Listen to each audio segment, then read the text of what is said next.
গঙ্গাসাগরের সঙ্গে দাদা আরো একটা কথা বা আরো একটা শব্দ যেটা ঘুরে ফিরে আসে যে কপিল মুনির আশ্রম।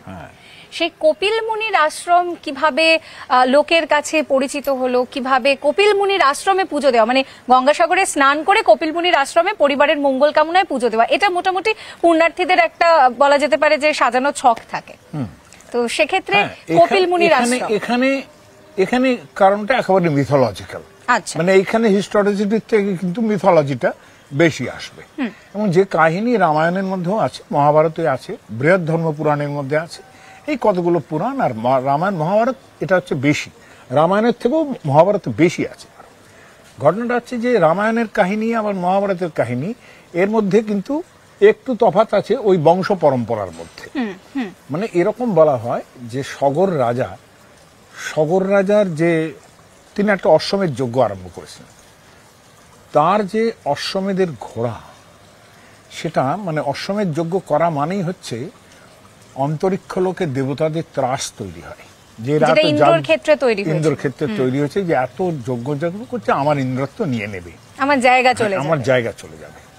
এই যে জায়গা চলে যাওয়ার ভয়, এর থেকে তিনি করলেন কি, অশ্বমেধ যজ্ঞের ঘোড়াটি তিনি চুরি করে নিলেন, মানে জাস্ট নিয়ে গেলেন। তার মানে ব্যাপারটা কি দাঁড়ালো, মর্ত মানুষের সঙ্গে তারা দেবতার থেকে কিন্তু কিছু কম নয়, এটা বোঝা যাচ্ছে। মর্ত বনাম স্বর্গ এরকম একটা ব্যাপার, মর্ত বনাম স্বর্গ, এবং এখানে বোঝা যাচ্ছে মর্তের যে মানুষটা একজন রাজা হয়ে আছে তার কত ক্ষমতা, এবং তিনি ইক্ষ্বাকু বংশের লোক, মানে রামচন্দ্রের পূর্বপুরুষ ধরা যায়। হ্যাঁ, সেই সগর রাজার যে ঘোড়াটা, অশ্বমেধের ঘোড়া, সেটা ইন্দ্র চুরি করে নিলেন। তখন চুরি করে নেবার পর সেই অশ্ব তো ঘুরছিল, অশ্বমেধের ঘোড়া তো চারদিকে ঘোরে, বিভিন্ন রাজ্যে যায় যে কি করে কোন কোন রাজ্য কর দিচ্ছে কিংবা তারা যুদ্ধ করতে চাইছে কিনা, সব রাজ্যকে দমিত করে তবে অশ্বমেধ যজ্ঞ শেষ হবে আর কি। তো এইরকম একটা জায়গায় দাঁড়িয়ে যখন অশ্বমেধের ঘোড়া চুরি হয়ে গেল, খবর দিলেন অশ্বমেধের ঘোড়া চুরি হয়ে গেছে, তার পুত্র খবর দিলেন। এক সেকেন্ড ধরো, এই ঝামেলা যে শব্দকে করছে এটা। তো এই যে ঘটনাটা ঘটছে যে অশ্বমেধের ঘোড়া চুরি হয়ে গেছে, তখন যে খবরটা যিনি দিলেন তিনি সগরের পুত্র। সাধারণত সগরের পুত্রকে অনেকেই বলেন অংশুমান, দুটো তরফ থেকেই এটা বোধহয় রামায়ণ মহাভারত দুই তরফ থেকেই এটা আসে যে তার পুত্র অংশুমান।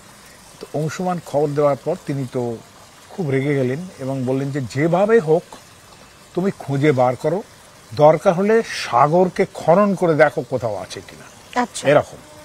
এখন এই যে বহু জায়গায় তিনি খুঁজলেন, কোথাও অশ্বমেধের ঘোড়া পেলেন না। শেষে সাগর যে আছে, সাগরকেই খোঁড়া আরম্ভ করলেন। সাগর খুঁড়তে গিয়ে যেটা দাঁড়ালো যে এই খোঁড়ার ফলে বহু প্রাণী মারা গেল, অনেক কিছু মানে ঘটনা ঘটলো যেগুলো খুব বাঞ্ছিত নয়। সাগর শুকিয়ে যাচ্ছে, জল নষ্ট হয়ে যাচ্ছে, সব কিছু যত রকম অঘটন ঘটলো, কিন্তু তিনি ঘোড়া পেলেন না। তখন এই যে ঘোড়া পেলেন না, সাগর শুকিয়ে গেল, এর ফলে একটা রব উঠলো যে একটা ভয়ঙ্কর খারাপ জিনিস হতে যাচ্ছে। এবং সগর রাজা তিনি, তার নাকি এরকম বলা হয় যে 60,000 পুত্র তারাই খুঁজতে বেরিয়েছিল। আসলে 60,000 পুত্র যারা, তারাই খুঁজতে বেরিয়েছে। অংশুমানের নাম আমরা করছি, কখনো কাউকে তাকে সগরের পুত্র বলা হয়েছে, কখনো বলা হয়েছে তাকে নাতি, মানে সগরের চার ইমিডিয়েট ছেলের নাতি, এরকম বলা হয়েছে। তো এই যে সগর রাজার 60,000 পুত্র, আমি অংশুমান বলে বললাম, আমি যেটা এটা 60,000 পুত্রের জায়গায় ধরি, আমি এই জিনিসটা খুব মানে সংখ্যাটা এতই বেশি বলা আছে বলে আমি এই জিনিসটার উপরে একটু, আমরা গবেষকরা যারা একটু সন্দিহান থাকি, কিন্তু কাহিনী অনুসারে যদি 60,000 ছেলে ধরে নি, আমি যদি অংশুমানকে শুধু ধরে নি, তাহলে ব্যাপারটা খোঁজাখুঁজি হচ্ছে আর কি। যাই হোক, এই যে সগর পেলেন না, তখন সগর কিন্তু 60,000 পুত্রকে বললেন যে তোমরা দেখো যে কোথায় ঘোড়া আছে ইত্যাদি দেখো। তারাও খুঁড়তে আরম্ভ করলেন সমুদ্র, মানে যদি কাহিনীটা এক জায়গায় করা যায়, তারা সমুদ্র খুঁড়তে আরম্ভ করলেন, এটা দেখলেন ওটা দেখলেন। এবং এই লক্ষণীয় জিনিসটা যে সাগর খুঁড়তে আরম্ভ করলেন, এই জিনিসটা রামচন্দ্র যখন সীতাকে কালিদাস পর্যন্ত উল্লেখ করেছেন যে এই আমার যে পূর্বজ বংশরা, কালিদাস যখন লঙ্কা থেকে রামচন্দ্র ফিরছেন রাবণকে জয় করে, তখন তিনি এরকম কথা বলছেন, সীতাকে দেখাচ্ছেন এই জায়গা এই জায়গা। যখন সাগর পার হচ্ছেন তখন রামচন্দ্র বলছেন এই যে সাগর দেখছো এটা হচ্ছে আমার পূর্বজরা, তারাই খনন করে এই সাগর তৈরি করেছিলেন। গঙ্গাসাগরের সঙ্গে দাদা আরো একটা কথা বা আরো একটা শব্দ যেটা ঘুরে ফিরে এসেছে, কপিল মুনির আশ্রম। সেই কপিল মুনির আশ্রম কিভাবে লোকের কাছে পরিচিত হলো, কিভাবে কপিল মুনির আশ্রমে পুজো দেওয়া, মানে গঙ্গাসাগরে স্নান করে কপিল মুনির আশ্রমে পরিবারের মঙ্গল কামনায় পুজো দেওয়া, এটা মোটামুটি পুণ্যার্থীদের একটা বলা যেতে পারে যে সাজানো ছক থাকে। তো সেক্ষেত্রে কপিল মুনির আশ্রম এখানে কারণটা একেবারে মিথোলজিক্যাল। আচ্ছা, মানে এইখানে হিস্টোরিসিটির থেকে কিন্তু মিথোলজিটা বেশি আসবে। এবং যে কাহিনী রামায়ণের মধ্যেও আছে, মহাভারতে আছে, বৃহৎ ধর্ম পুরাণের মধ্যে আছে, এই কতগুলো পুরাণ আর রামায়ণ মহাভারত এটা হচ্ছে বেশি, রামায়ণের থেকেও মহাভারত বেশি আছে। ঘটনাটা হচ্ছে যে রামায়ণের কাহিনী আবার মহাভারতের কাহিনী এর মধ্যে কিন্তু একটু তফাৎ আছে ওই বংশ পরম্পরার মধ্যে।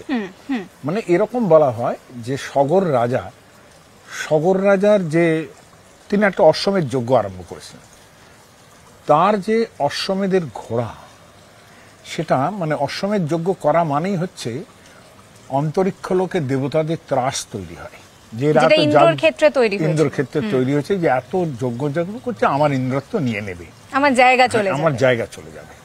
এই যে জায়গা চলে যাওয়ার ভয়, এর থেকে তিনি করলেন কি, অশ্বমেধ যজ্ঞের ঘোড়াটি তিনি চুরি করে নিলেন, মানে জাস্ট নিয়ে গেলেন। তার মানে ব্যাপারটা কি দাঁড়ালো, মর্ত মানুষের সঙ্গে তারা দেবতার থেকে কিন্তু কিছু কম নয়, এটা বোঝা যাচ্ছে। মর্ত বনাম স্বর্গ এরকম একটা ব্যাপার, মর্ত বনাম স্বর্গ। এবং এখানে বোঝা যাচ্ছে মর্তের যে মানুষটা একজন রাজা হয়ে আছে তার কত ক্ষমতা, এবং তিনি ইক্ষ্বাকু বংশের লোক, মানে রামচন্দ্রের পূর্বপুরুষ ধরা যায়। হ্যাঁ, সেই সগর রাজার যে ঘোড়াটা, অশ্বমেধের ঘোড়া, সেটা ইন্দ্র চুরি করে নিলেন। তখন চুরি করে নেবার পর সেই অশ্ব তো ঘুরছিল, অশ্বমেধের ঘোড়া তো চারদিকে ঘোরে, বিভিন্ন রাজ্যে যায় যে কি করে কোন কোন রাজ্য কর দিচ্ছে কিংবা তারা যুদ্ধ করতে চাইছে কিনা, সব রাজ্যকে দমিত করে তবে অশ্বমেধ যজ্ঞ শেষ হবে আর কি। তো এইরকম একটা জায়গায় দাঁড়িয়ে যখন অশ্বমেধের ঘোড়া চুরি হয়ে গেল, খবর দিলেন অশ্বমেধের ঘোড়া চুরি হয়ে গেছে, তার পুত্র খবর দিলেন। এক সেকেন্ড ধরো, এই ঝামেলার যে শব্দকে করছে এটা। তো এই যে ঘটনাটা ঘটছে যে অশ্বমেধের ঘোড়া চুরি হয়ে গেছে, তখন যে খবরটা যিনি দিলেন তিনি সগরের পুত্র। সাধারণত সগরের পুত্রকে অনেকেই বলেন অংশুমান।